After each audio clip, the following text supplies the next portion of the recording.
Assalamualaikum warahmatullahi wabarakatuh. Baik, ya kita ketemu lagi adik-adik di pembahasan materi singkat untuk persiapan kuliah online besok Sabtu jam 10 ya dengan Pak Bayu. Nah, di pertemuan besok itu akan ada dua topik adik-adik. Ada demand forecasting, satu lagi sebenarnya ada order processing. Nah, tapi sebelum kita ke materinya, saya ingin sebelumnya saya mau ini dulu ya, disclaimer dulu ya. Nah, saya ada kekeliruan gitu ya menawarkan topik perkuliahan kepada Pak Bayu. Mestinya biar enak gitu ya menceritakannya ya, berurut gitu ya, per topik itu berurut. Nah, mestinya di awal saya dahulukan topik komunikasi logistik gitu ya, untuk aktivitas logistiknya. Aktivitas logistik itu kan ada 13 ya. Nah, sebenarnya poin mana yang paling dulu sebenarnya bebas, cuman untuk dari segi enak cerita itu idealnya yang awal itu komunikasi logistik. Nah, baru ke demand forecasting sama order processing gitu ya. Tapi nggak apa-apa, ini saya jelaskan dulu kenapa kita membahas demand forecasting dan order processing. Nah, jadi kelihatan adik-adik, intinya elemen komunikasi logistik itu ada dua terbagi adik-adik. Ada elemen komunikasi operasional dan strategi gitu. Elemen komunikasi operasional, kalau misalnya kita sandingkan dengan struktur organisasi suatu perusahaan, yang operasional ini terlihat dari ini ya, peran karyawan yang ada di lower level management. Jadi kalau kita singkat ya, LLM itu ya. Nah, atau coba kita buat misalnya struktur organisasinya lurus-lurus dulu ya. Nah, jadi ada lower level management LLM, biasanya diisi oleh staff, admin, kemudian supervisor gitu ya. Nah, kalau yang middle level management, di middle level management ini contohnya bisa manajer area, manajer logistik, manajer keuangan, manajer operasional gitu ya. Nah, atau kepala divisi, kepala departemen gitu ya. Nah, sedangkan kalau yang top level management, nah itu bisa diisi sama biasanya direksi, CEO, komisaris gitu ya. Nah, jadi level dari struktur organisasi ini menentukan juga komunikasi apa yang tepat dari tiap level gitu. Jadi biasanya untuk yang operasional yang kita fokuskan, nah yang anak-anak ini ya D4 MTU itu biasanya fokusnya ke operasional gitu ya. Nah, kalau untuk level strategi ini lebih ke strata S1, S2, S3 gitu ya. Nah, strategi ini. Nah, jadi nggak apa-apa adik-adik ya, kita sebagai pemula di operasional dulu, jadi paham dulu kondisi di lapangan gitu ya, di lower level menuju middle level. Nah, syukur-syukur adik-adik masuk kerja langsung di middle level manajemen ya, jadi setahun supervisor kemudian jadi manajer gitu ya, amin ya. Nah, makanya kita fokusnya ke operasional dulu. Makanya kita membahas forecasting sama order processing besok Sabtu tersebut. Saya beralih ke materinya Pak Bayu. Nah, saya sekilas aja menyampaikan kalau forecasting itu ya seperti peramalan adik-adik ya, meramalkan. Ya mirip seperti BMKG ya, meramalkan cuaca hari ini gitu ya. Dari mana sih mereka bisa meramalkan seperti itu ya? Simpelnya mereka bisa meramalkan dari data historis sebelumnya gitu ya. Nah, data-data dari tahun, hari, bulan, tahun, dasawarsa gitu ya, abad sebelumnya gitu ya. Nah, dari sana mereka bisa melakukan ekstrapolasi gitu ya, uh, memprediksi di tahun depan, entah bulan, entah besok itu uh, pastinya sebagaimana gitu. Nah, untuk peramalan ada yang jangka pendek, ada yang jangka menengah, jangka panjang, tergantung dari metode yang kita gunakan, dan metode itu juga tergantung digunakannya berdasarkan tujuan peramalan itu buat apa gitu.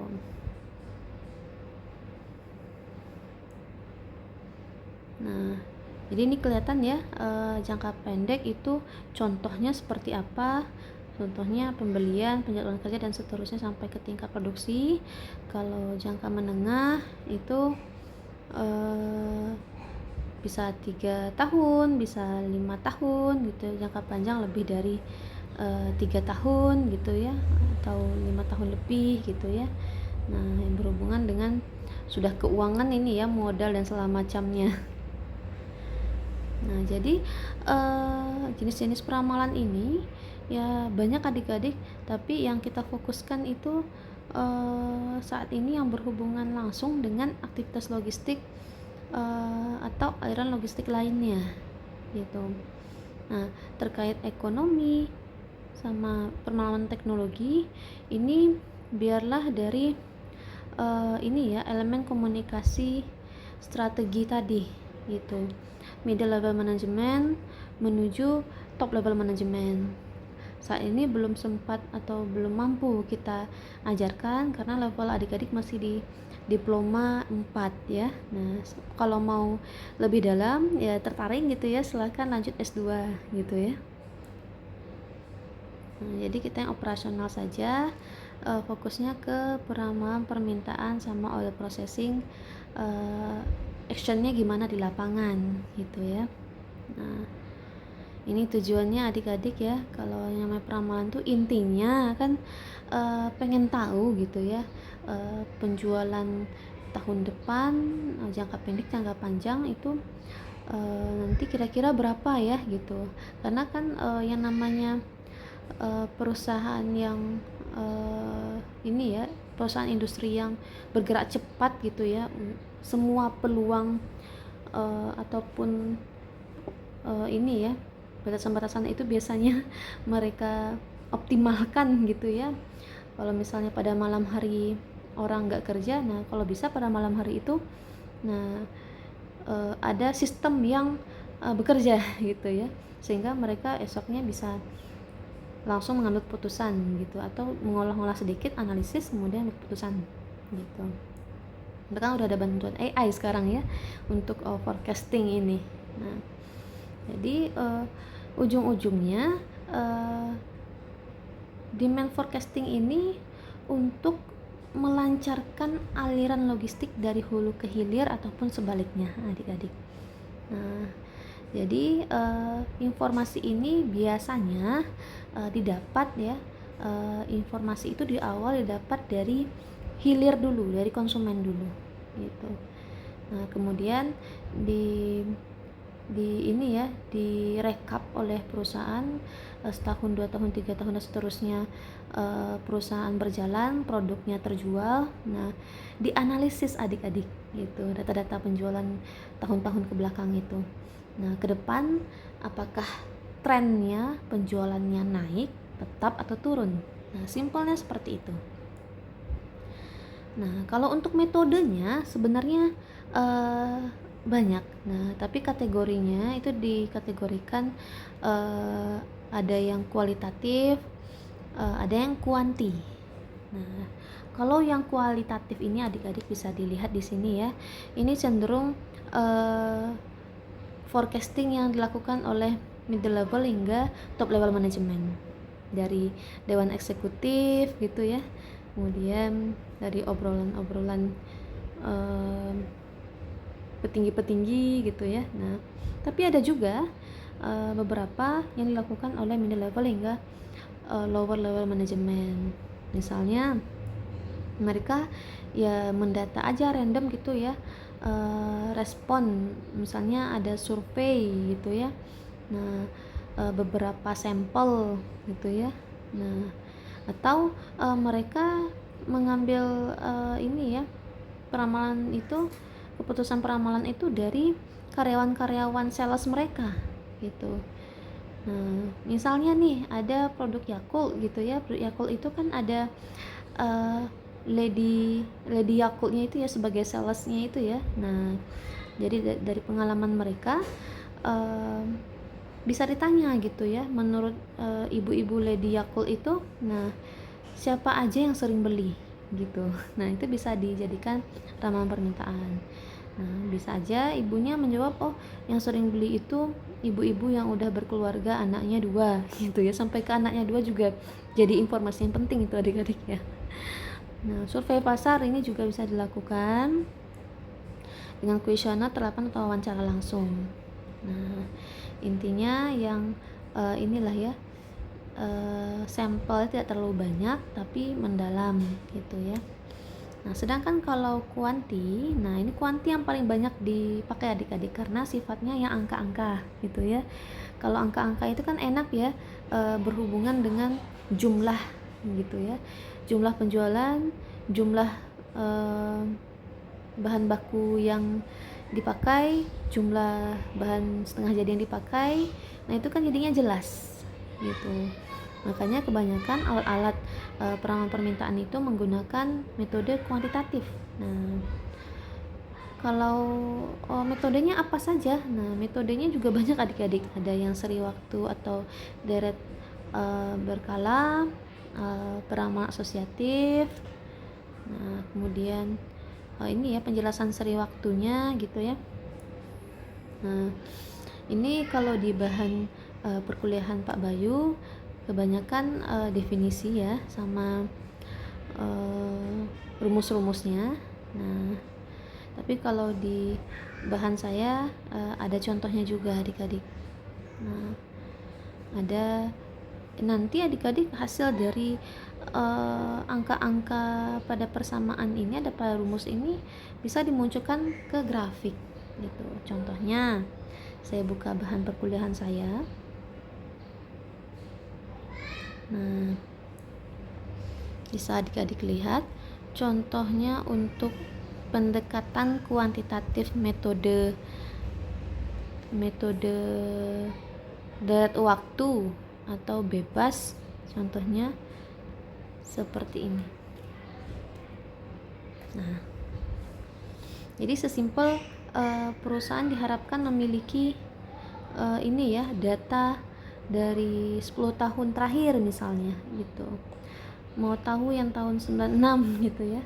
Nah, jadi silahkan dimasukkan aja ke Excel. Ini mudah banget adik-adik, di Excel tuh udah mendukung sekali fitur-fitur peramalan permintaan ya, dengan memanfaatkan fungsi-fungsi matematis yang ada di Excel. Nah, tinggal dimasukin ke Excel, dipilih bentuk grafiknya dan ditambahkan atau dicentang juga ya, centang regresi line-nya gitu ya, regression line-nya akan muncul nanti gambar putus-putus ini, garis putus-putus. Nah, garis putus-putus ini adik-adik menandakan tren dari grafik ini gitu. Kalau ini enak ya, tanpa ada garis putus-putus bisa kelihatan ini meningkat ya trennya ya, penjualannya. Tapi kalau misalnya dia cenderung naik turun di garis yang tetap, nah kan kita nggak tahu pasti gitu ya, ini tetap beneran 96 apakah tetap 515.000 atau 520.000 gitu ya. Nah, kan kurang jelas gitu ya. Makanya ini ya, tidak cukup dengan mengetahui tren, tapi juga ada metode lain gitu. Contohnya setengah rata-rata. Setengah rata-rata ini seingat saya juga mirip-mirip ya, cuman bedanya dia kalau ada 10 data dibagi 2, 5 data awal total di rata-rata, kemudian masukkan ke rumus, dapat angkanya. Ini proses ini yang 5 data terakhir juga seperti itu, di total di rata-rata, dimasukkan ke rumus, dapat angkanya. Ini prosesnya,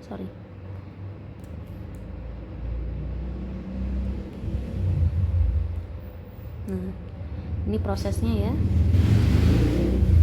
Bisa adik-adik pinjem juga atau minta juga bahan ini ke kelas Bravo atau Charlie ya. Dan ini bentuknya di grafik gitu, masih mirip ya seperti yang sebelumnya, lebih ke garis tren aja, belum ada angka pastinya. Nah kalau mau ada angka pastinya bisa pakai metode single moving average, terserah mau yang jangka pendek per 3 bulan atau per 6 bulan dan seterusnya, silahkan. Nah cukup menjumlahkan, merata-ratakan saja ya dari 3 data sebelumnya, nanti bisa masuk ke sini gitu ya, di 20, 19 dan seterusnya. Ini ada juga yang per 5 bulan, tinggal ini tambah ini tambah ini dibagi 5, hasilnya segini, kemudian diteruskan. Nah kemudian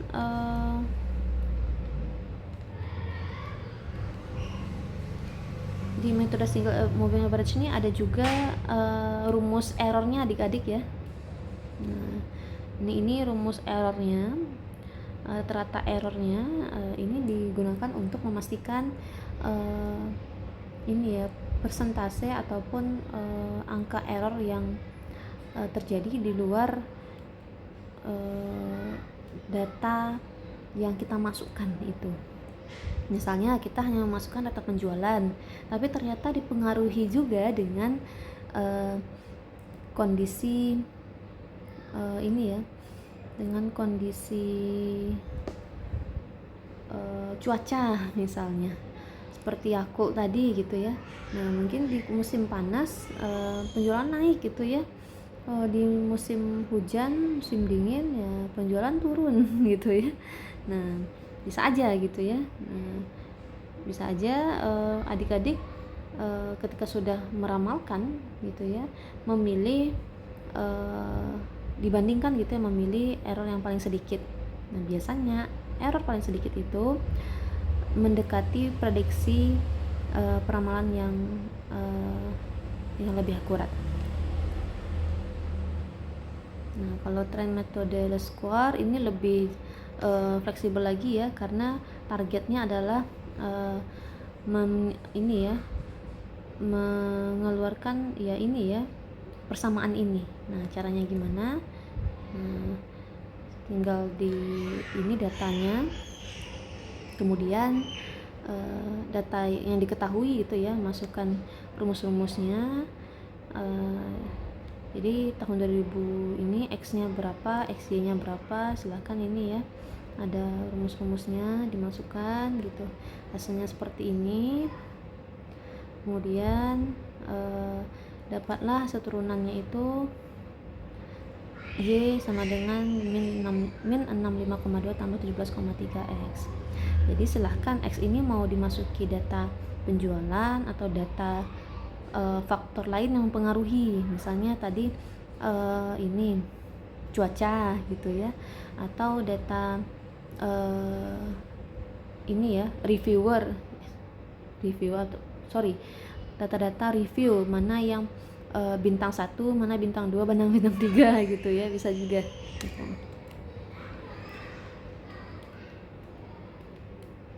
Nah ini hasil akhirnya gitu. Nah itu untuk yang teori kuantitatif gitu ya. Sebenarnya bisa adik-adik kalau tertarik ya, bisa di tonton video YouTube bagaimana caranya. Nah bahkan beberapa senior Anda ada yang menggunakan metode itu sebagai skripsi mereka ya, metode skripsi mereka gitu.